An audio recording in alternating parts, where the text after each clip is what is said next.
Hello and welcome to the February 3rd, 2022 Parks and Human Services Committee. To start off, we'll start with the roll call. Councilmember Michaud. Here. Councilmember Carr. Here. Councilmember Trotner. Here. Are there any changes to the agenda from staff or committee members? Madam Chair and Councilmember, no changes on our side. Okay. Can I get a motion to approve the agenda? Chair, I make a motion to approve agenda as presented. Second. All those in favor say aye. Aye. Aye. All right, agenda passes. Next up, we have approval of the minutes from January 6, 2022. Any questions, comments, concerns? Madam Chair, I move to approve the minutes from January 6th, 2022. Second. All those in favor say aye. Aye. All right, the minutes are approved. All right, our first order of business today, we have Parks Director Terry Jungman up, and he's going to talk about Fee-In-Lieu fund reallocations. My position got upgraded to Parks Director. Sorry, planner. Good evening, Madam Chair, council members. Thanks for having me here tonight. Terry Jungman, Park Planning and Development Manager for the Parks Department. I've got 3 items I'm presenting tonight. We wanted to start by giving a Cliff Notes version of Fee-In-Lieu, just as a reminder of what this is. We kind of move through these motions with various items that come to council, but just kind of wanted to give a refresher on this. So, Fee-In-Lieu of recreation space. This is within Kent City Code 12.06.065. And what I'm quoting here was prior to adoption of the park impact fee changes that were done back in March of 21. So this is the old system. This is what we used to do. So for subdivisions consisting of 10 or more dwelling units, developers required to dedicate and construct 450 square feet of recreation space per unit. That's sort of the calculation. The creation of on-site recreation space is our preferred method of providing new developments with opportunities for leisure play and sports activities. So this is really what we lean towards. We want them to provide on-site recreation where possible. Short subdivisions, or those that are 10 or fewer lots, pay a fee in lieu of providing on-site recreation due to the size of their construction.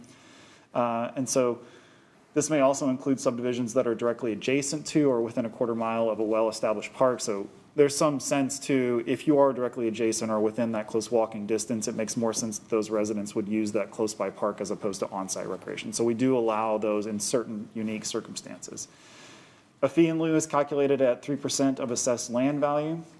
And we do this analysis when these site plans come in to look at their proximity and determine where that site was, the fee was being developed, and looking at nearby parks and then pairing it with projects that are upcoming or capital needs that we have within our 6-year or within our Parks and Open Space Plan priorities. And then fee in lieu funds must be spent within 5 years. So there's a timer on these funds. As soon as they hit our accounts, that timer starts, and we must expend them, else we return them to the developer. Park impact fee changes. So now this is the system that we currently operate in. We sort of combine park impact fee and fee in lieu. They're working within one system now. So for developers of plats 20 or larger, they are required to dedicate and construct 180 square feet of recreation space per unit, and they also pay park impact fees. So both of these things happen. So for developments between 20 and 50 units, they only need to provide one recreational amenity. 50 and 100, they're providing an additional recreational amenity, and then so on and so forth. As the number of units climbs, the number of recreational amenities climb. For plats under 20, they are exempt from dedicating on-site recreation or paying fee in lieu, and they instead just pay a park impact fee. Again, this is just due to the size. Fee in lieu remains an option for us where on-site recreation is required. We will entertain these on a case-by-case basis, but we're really going to lean towards providing on-site recreation and their park impact fee, and that being it. Because fee in lieu dollars, when they come in smaller dollar amounts, they're just very hard to implement. Pair with the right project, the timing has to be just right, so on and so forth. So what you're going to see from us on a staff side is kind of slowly phasing out fee in lieu altogether. You may see them crop up from time to time, but the vast majority of the funding that comes in from these residential developments is going to be primarily park impact fee with on-site recreation provided.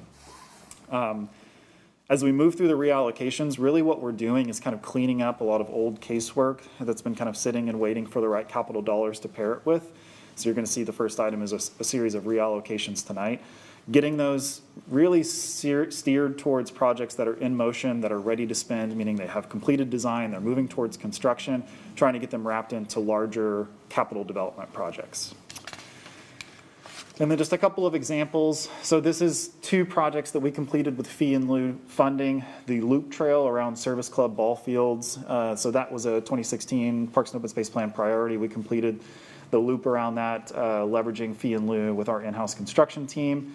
And then another small project that was completed is the Wilson Playfield on the right-hand side. So there's been a placeholder at that park location, a pad that's been open, kind of waiting for a shelter to be dropped on it. And we purchased and the services for installation all with Fee-In-Lieu funding. So it's just a couple of examples of how Fee-In-Lieu dollars get spent.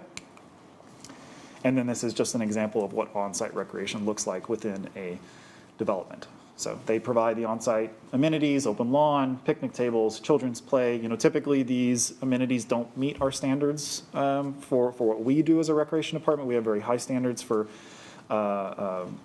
long-term maintenance purposes. You know, they tend to go at a lower cost of building these facilities, and we continue to push them towards building things more towards our standard, but there's only so much we can do in that regard. But so this is an example of what on-site recreation looks like. Any questions about this presentation before I jump into the items? Okay, great. So my first item is the reallocation, so Fee-In-Lieu fund reallocations. We're proposing to reallocate $49,608 in Fee-In-Lieu funds, moving those from Canterbury Service Club ball fields in Clark Lake Park, and amend our Community Parks Reinvestment Program budget, authorizing those funds for expenditure for capital improvements at Chestnut Ridge Park. That's a park where we have a project that's upcoming. We actually just received our bids on that project, and we'll be moving that forward for council authorization in March. And so just a little bit of history here. So in 2017 and 2018, we accepted these dollars. They were paired with these parks that we just called out, Canterbury Service Club, Clark Lake Park. Since that time, we've either completed those projects, so those projects are not quite at a point where they are ready for construction. These are cases that are reaching that expiration date soon, and so we need to make this move quickly, get these funds allocated to Chestnut Ridge, which is ready for expenditure in the next 3 or 4 months, so that these get spent down before that expiration date occurs. That really explains the purpose of this item. I'm happy to answer any questions that you have. Any questions? Oh, go ahead. So this makes perfect sense to me because we have to spend this money within that particular amount of time. And I saw we did some work at the Service Club ball fields. You mentioned that either the work's been completed or it's not ready yet. We're not taking projects off the table. It's just using these funds on things that we have to use now, and projects that are still waiting they're still gonna happen. Yeah, absolutely. Yeah, okay. Really, in some of these cases, this is a good story where these projects are coming in under our original budget estimate. So kind of saying, well, we have some funds left over to spend on Fee-In-Lieu. You know, I think we had to build up an accrual of funds on a particular project. Service Club ball fields is one. It just came back less than what we thought it was going to take to do those improvements. So we're kind of reaching completion with the improvements we needed to do at Service Club, and we just really need to move these funds to somewhere else. That's just one example. But no projects are coming off the list. It's just a matter of kind of marching through our 6-year capital plan with projects that are in motion and making sure that we're timing the expenditure of these funds such that we're not having to give that money back. Thank you, Terry, and sorry, Julie and Brian, for just promoting him.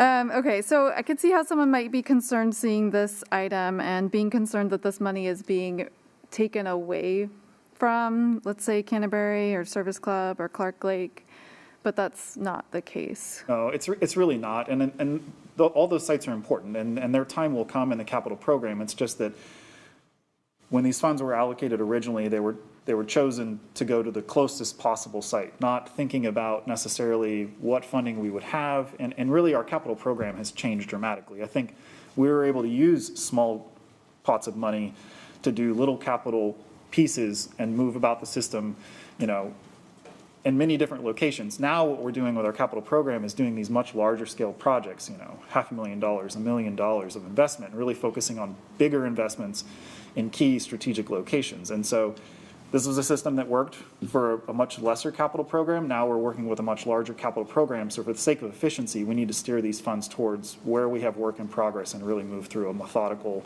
prioritization of work. Okay, any other questions? Okay, can I get a motion? Chair, I move to reallocate $49,608 of fee-in-lieu funds from the budgets for Canterbury Service Club ball fields and Clark Lake Parks, amend the Community Parks Reinvestment Program budget, and authorize the future expenditure of these same funds for capital improvement at Chestnut Ridge Park. Second. Any discussion? All those in favor say aye. Aye. Aye, motion passes. Okay, go ahead and go to the next one, Terry. All right, hello again. So this is also a fee-in-lieu item, but this is a new fee-in-lieu. So with this item, we would be asking council to accept $14,250 in fee-in-lieu funds, amending our Community Parks Reinvestment Program budget and authorizing the expenditure of these funds for improvements at Garrison Creek Park. Again, another project that we have upcoming. It's within our 6-year plan. We hope to get that design process, planning and design process kick-started this year. So this one came in, so this is between the time period of July 1st and December 31st of 2021. We received one new fee-in-lieu case, again, a testament to kind of these changes in the system and moving towards more park impact fees. And that was received from a subdivision with 8 lots at 22228 94th Avenue South. Again, $14,250 at Garrison Creek Park. And I'm happy to answer any questions. Any questions? Go ahead. I just wanted to make a quick comment. We talked about this earlier in the lifetime of the park, and I just think this is a really great park that is, in need of renovations. I think I said my kids used to go there quite some time ago, so it's hard to imagine that it already needs upgrades, but it's utilized by so many people with the basketball courts and the tennis courts that it's really, I'm glad to see that this is going to get completed and get the upgrades that it needs. So thank you. Absolutely. Any other questions? Okay, can I get a motion? Madam Chair, I move to authorize council accept $14,250 of fee-in-lieu funds, amend the Community Parks Reinvestment Program budget, and authorize the future expenditure of these funds for capital improvements at Garrison Creek Park. Second. Any discussion? Okay, all those in favor say aye. Aye. All right, motion passes.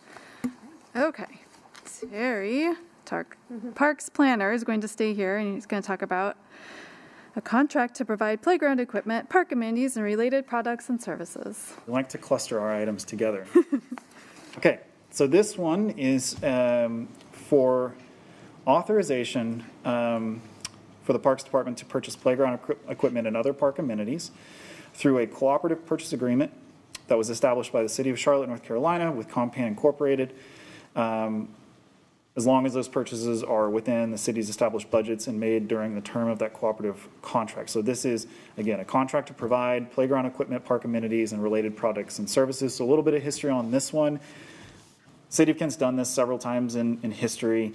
So there's these conglomerates basically that develop these cooperative purchasing agreements. This particular one, Omnia Partners, King County, Seattle, Bellevue, there's lots of cities within this region that are using the same cooperative purchasing agreement. So, like I said, we previously used this one. It's a competitively bid and negotiated master agreement contract that's usually led by one particular public agency. It just happens that this one is the City of Charlotte, North Carolina, was the lead in developing that. But again, cities all across the nation use these types of cooperative purchasing agreements to facilitate the purchase of particular items that are within these agreements. It really does a lot for municipal staff in terms of time savings, doing competitive bid processes, and cost savings as well, because these are bid in the most competitive environment that they can be. So like I said, significant savings both in terms of time and money on these. This particular agreement is through June of 2022. I know that seems like a pretty close deadline, but they have a renewal option for 4 more years. It's very likely that they're going to extend this till 2026. So in actuality, it will extend for much longer than that. So this will likely extend through June 30th of 2026. We'll be watching that closely just to see what happens. But the reason why we're bringing this in the time period that we are is the project we have moving forward up on the West Hill Salter Vista Park. That's a project that we're in for permitting right now. We're going to be competitively bidding the construction of that project, but because of the lead time with playground equipment, we need to get into the queue now so that we can hit our construction window this summer. And so this cooperative purchasing agreement allows us to get a head start on that bidding process by getting the playground equipment purchased and getting into their production queue so that it can get delivered at the same time that the construction is going to be happening. So the first purchase we'll be making for this is $167,000 roughly. We don't have final numbers yet for the playground equipment, the new playground equipment that will be installed at Salter Vista Park.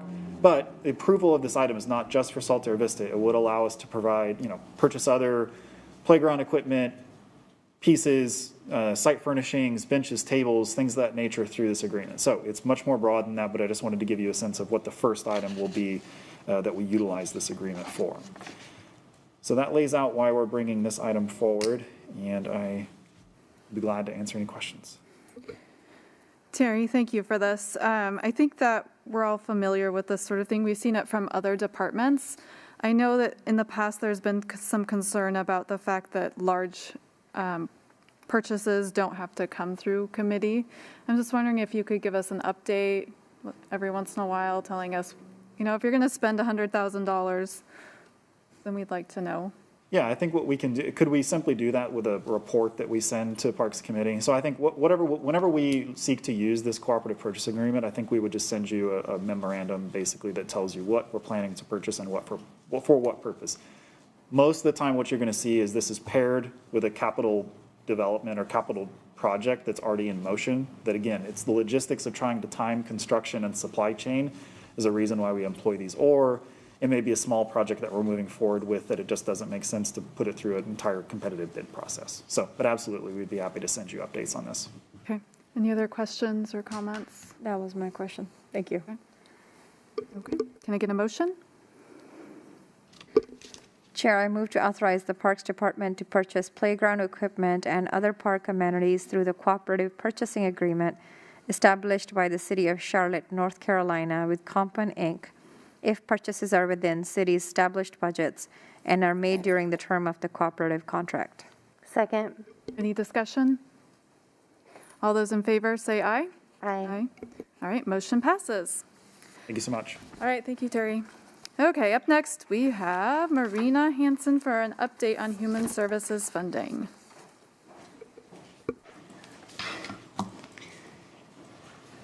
Hello, everyone. Thanks for having me here tonight. This is really kind of a sneak preview. I'm on the the city's workshop agenda for March 1st, and I wanted to make sure that we brought everything to you guys first. So if you have any questions or comments or feedback that we can kind of incorporate into that presentation, that's our goal for today. So, gosh, I haven't done this in a while.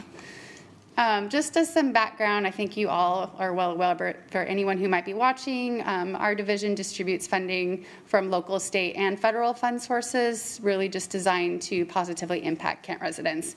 And we do that in partnership with our Kent Human Services Commission, and we really focus in on strategically aligning those investments across programs with the overall goal of maximizing community impact.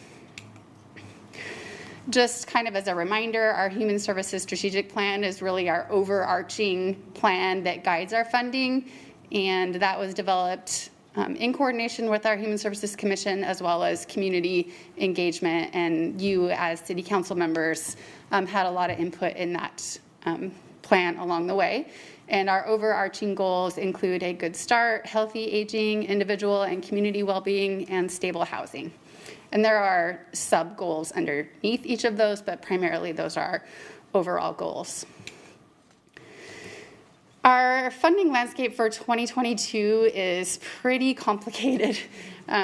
during our even years, so 2022, we open our funding application cycle for funds that will be allocated in 2023, 2024. So that process will open in March. So that's coming up. That's very normal. That includes our human services per capita general fund dollars, as well as our CDBG public services funds. And then we also have our opportunity fund. We are kind of monitoring the 1590 funding options. We have ARPA building resiliency funds, and then we have our ongoing contracting, reporting, and monitoring.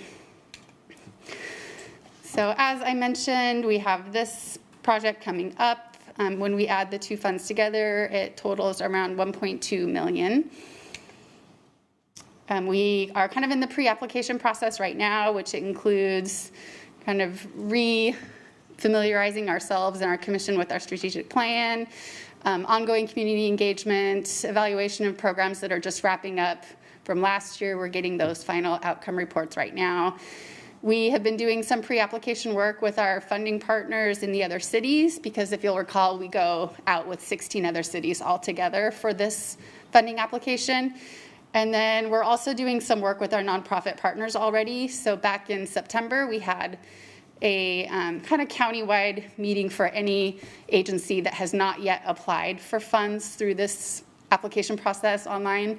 So we did that very early just to get them started and familiar with the online program. And we are setting up right now to do some additional training for staff and commissioners. That's kind of some additional equity and equitable grant making work, as well as just the general reviewing of applications and how we do that, because we do have new commissioners on board for the process this year. And then we're scheduling our application workshops right now too, with anyone who's interested in applying for those funds.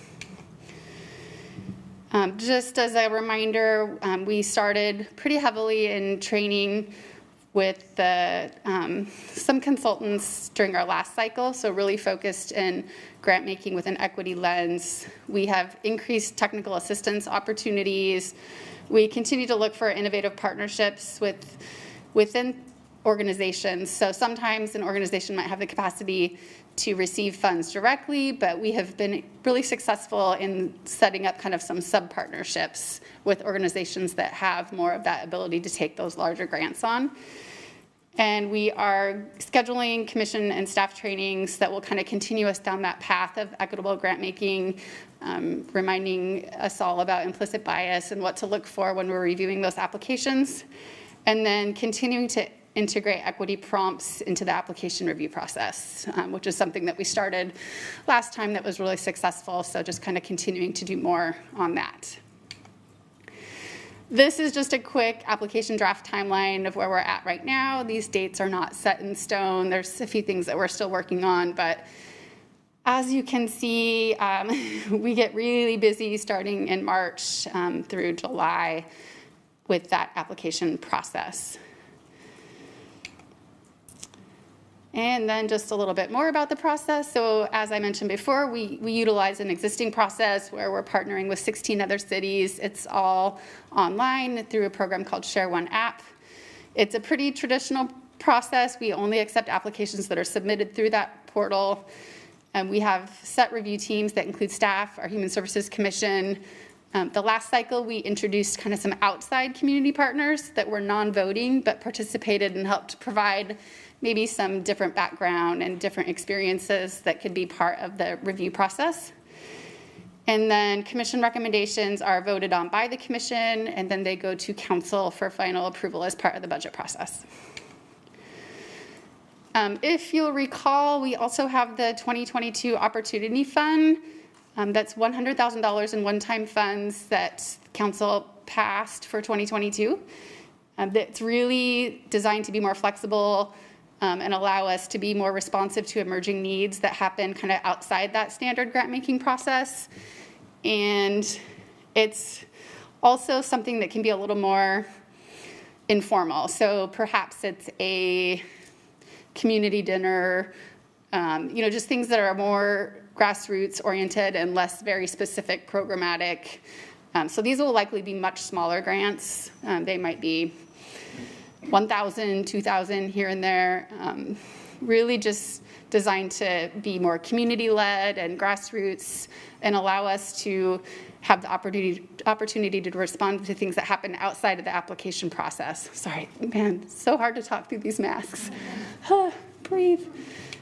The process that we're envisioning for this, we're still a little bit in the midst of trying to figure out exactly what that would look like. So we've talked about releasing 2 separate RFPs, one during Q2, one during Q4.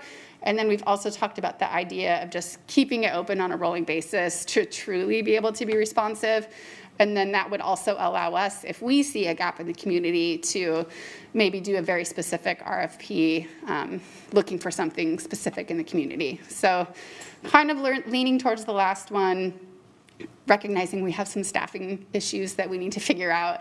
So that's something I'm kind of curious to hear from you guys, what you might think about that. We do envision similar review teams. If you recall the youth mental health process that we did with the 1590 funds, we used some community members, commissioners, and staff. So it wasn't like the exact same process that we use for our standard general fund programming, but kind of a smaller team. And then again, those recommendations would still be forwarded to commission for final approval. 1590 service dollars, we don't own these funds. We know that there are some out there, so we've been kind of looking at those.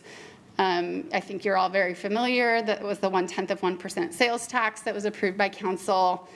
60% of those funds have to be for capital, and we are still planning to pool those with SCIP. 40% can be used for services. It's pretty specific.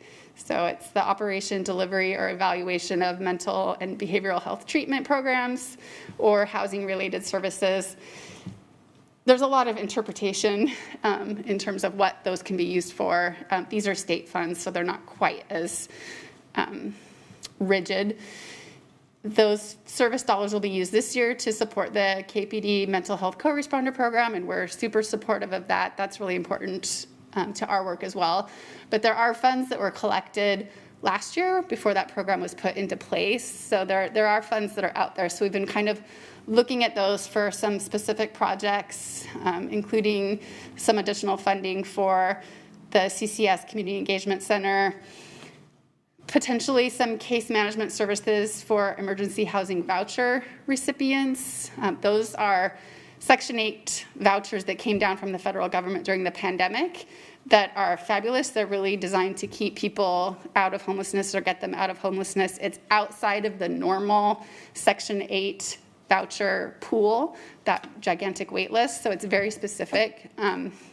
But those vouchers didn't come with any case management funds associated with them, and the feds are requiring the agencies that have those vouchers to do like pretty intensive case management services. So if our organizations are accepting those vouchers and getting them out, we'd like to be able to help support those residents and support the agencies in providing those services.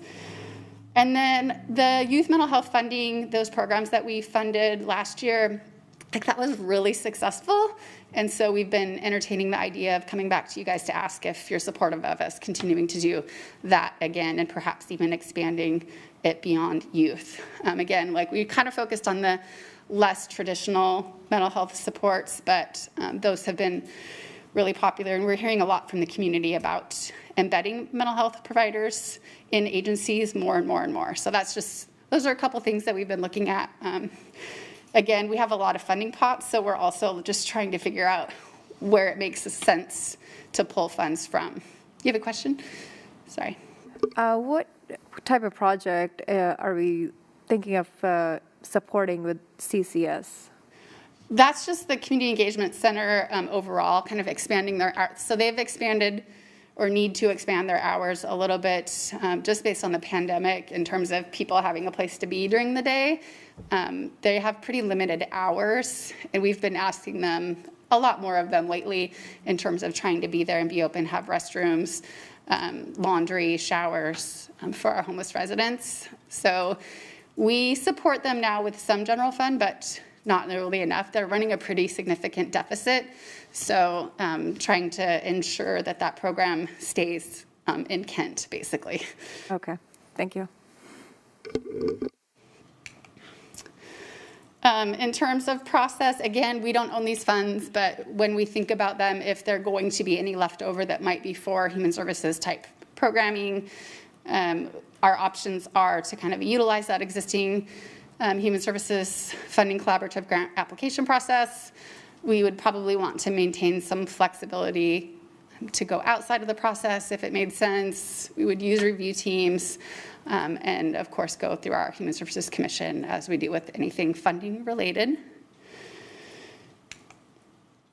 And then we have the ARPA Building Resiliency Funds, which is $1.7 million over 5 years. You might start to see these called Coronavirus State and Local Fiscal Recovery Funds. So that's the new lingo, and I can't come up with it. It's so much easier to just say ARPA, but whatever, slurf, I don't know. Again, these funds will be spread out over 5 years. They have to be spent by 2026.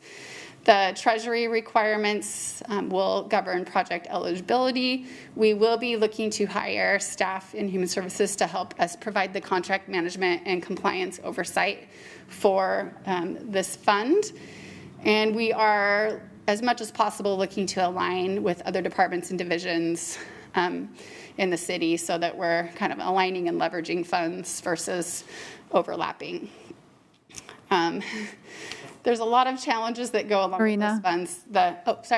Just really quickly, is that staff able to be paid for out of those funds, or Yes. is that okay?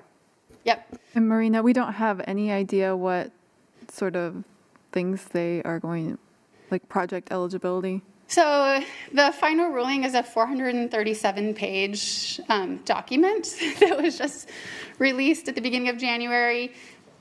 Our biggest concern is that in that document, they did clarify that any subcontracting that we do, which is what we do, you know, those agencies are going to be subject to, in a nutshell, it basically becomes another CDBG grant, which is really challenging both for staff to monitor, but also for agencies to be able to accept those funds. It's not easy money. There's a lot of uniform grant coding that they have to be able to do. Payrolls, if you're above a certain amount, you have to have a single audit. There's a lot of challenges that go along with those funds, which it was kind of disappointing to us because it wasn't where we originally had envisioned those funds going. So now we're trying to kind of pivot and think a little more creatively about how we might be able to do that. And be able to get some of those funds out to organizations that aren't necessarily mainstream traditional, but it is trickier, and we're just kind of still working through that right now. That just came out at the beginning of January, I believe. So Thank you. we'll hopefully be able to come up with some creative ideas. Again, and another challenge I think that's going to happen as a result of that is just nonprofit agency capacity in general. Like we could be in a position where there are, Auburn, Kent, Federal Way, we're all trying to fund the same exact programs. So it's just going to be interesting to see how this goes. I'm still hopeful, but we're just going to have to be very thoughtful about where we fund. And then the whole gaps and duplication thing that, it's not just human services funds that out there. There's a lot of childcare dollars, employment dollars, small business. So really making sure that we're monitoring where those gaps are and not putting our funds where, 7 other people are also putting their funds. And then staffing capacity, it might be a challenge for us to fill that position, just as I've been monitoring how it's going for other jurisdictions. There's a lot of jobs out there right now, and so finding someone who's willing to take a term limited job could be challenging. And then we also, not sure if you are aware, are losing our CDBG senior planner, Dinah Wilson, in a couple weeks. So that's going to be an additional staffing challenge for us, unfortunately. So we will be very busy. The building resiliency concepts that we floated kind of during the budget process, some of the things that we're looking for, really trying to focus on that long-term resiliency for Kent residents. So there have been a lot of Band-Aid funds out there during the course of the pandemic. So trying to figure out how we can position these funds to really move people forward and have them needing less services in the future. So housing case management and navigation. So yes, a lot of people need rent assistance, but if you're getting rent assistance, what else can we provide you that will keep you from needing that in the future? Is it job progression? Is it better childcare? Counseling? What else can we do to support you and keep you stable? Employment services, again, apprenticeships, internships, wage progression, job training, just designed at additional stability for families. Those youth supports that will be really critical going forward, tutoring, after-school programs, community violence interventions, and then financial assistance programs that are really focused on building assets, credit repair, budgeting, debt reduction, things like that aren't simply paying a utility bill, aren't simply paying rent assistance. That's still really important, and we're going to be monitoring very closely to make sure that our residents have access to those funds. But our hope is that we can use our dollars to kind of build on that. This is just one quick draft scenario that we've come up with, like looking at the next 5 years. We could probably get some of those dollars out the door this year. We would probably want to kind of front load the funds to really get them out as needs are greatest, and then kind of taper it back down over the next 2 years. This is just one example. We're open to your thoughts and other ideas. And then just in terms of discussion, I know that obviously there's a few things that we're still working out, but also curious to hear if you guys are hearing things from the community, if there's things you want to make sure that we're thinking of that we haven't already. Anything that you want to make sure we incorporate into the presentation for March 1st that will be helpful. But that's it in a nutshell. 2022 is going to be a very busy year. You'll be seeing us a lot. Thank you for your presentation, Marina. Sure. So other than feedback on your presentation, what other things do you need from the council?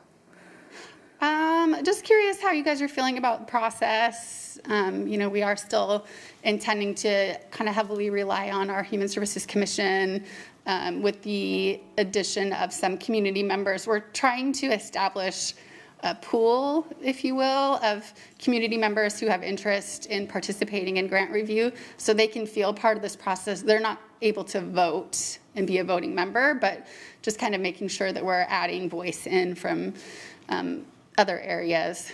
But then again, most of it would come through our Human Services Commission.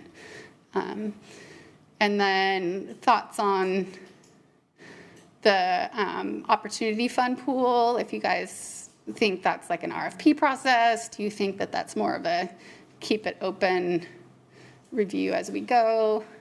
That was a council-supported pilot program, so I just want to make sure you guys, that we're in alignment with what your thoughts are. Go ahead. Yeah. So really looking forward to having this presentation come back to us.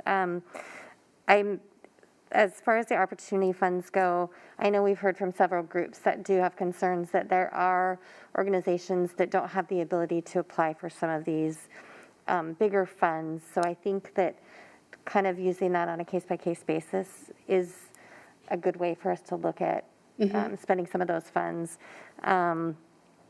Have we done the financial assistance program before, the way that you explained it, like the credit and stuff? I think that's a really interesting concept. And given this time that we're in right now where people are concerned about their credit and what's happening with kind of getting back on their feet, I really think that's an interesting concept and something that I'm interested in hearing more about. Okay. And Marina, I'll talk about the process. I'm a big fan of the commission's process, and I do think it's important to include other community members as well. And I think that even though they don't necessarily vote, their voice does, and the things that they say does impact our decision a lot. So I think that's important. I'll be interested to see what the rest of the council has to say about the Opportunity Fund, because I don't really remember what the reasoning was completely for that. But I do like the idea of giving it maybe to smaller organizations that can't necessarily accept those bigger funds for various reasons. And I'm sad that Dinah is leaving. That's really unfortunate. And then you also mentioned that for these opportunity funds, you're going to need some sort of staff support. What are you thinking? So we think we'll be okay for the Opportunity Fund. It's a similar amount of funding that we used for the youth mental health, which we were able to kind of do internally with staff, and it worked out fine. So I think that will be fine. Our challenge is going to be hiring staff support for the ARPA funds, because it's going to have to be someone that has that federal grant experience. And now we're going to be hiring 2 people that we need a federal grant experience for. So it's just going to be tricky. Bellevue did add out, I think they only had 5 people who applied, and really only 1 was a viable candidate. They hired that candidate, and that candidate has already left now for a full-time position elsewhere. I think it's just a tricky time for so many different industries, and there's a lot of human services burnout right now. So we're hopeful. I mean, we have a good reputation, I think, in King County in terms of being a good, positive place to work. So we're hoping that will work for us. Thanks for trying to stay so positive, Marina. We appreciate it. I am usually the positive person. I am. It's a little overwhelming right now to think this part through. You know, we originally were going to go out first for the ARPA position. We had that all ready to go. But now we've kind of pivoted. We're going to prioritize Dinah's position first because that's full time. So we're going to go out for that first, and then we'll position the TLT position after that. Okay. Any other questions or comments? Just sort of, I don't know if it's a comment or a question, but I'm sure Casey Dig is going to be hard to. Yeah. We're definitely going to try to set that up for success. Probably what will happen for the first couple of months is that Lori will help facilitate. We want to see if there are any organizations or anyone who's been attending Casey Dig on a regular basis who might be interested in kind of helping take over some of those facilitation duties. That it's going to be a big priority for us. Honoring her legacy, that's been an amazing group that's been meeting regularly. How many years now? Gosh. It's really been just very important to the community, and it shows in the fact that people show up for it, month after month after month. So that's very high on our list of making sure we don't lose momentum there. Okay, any other questions or comments? Okay, thank you so much, Marina. All right, thanks, guys. All right, our meeting is adjourned.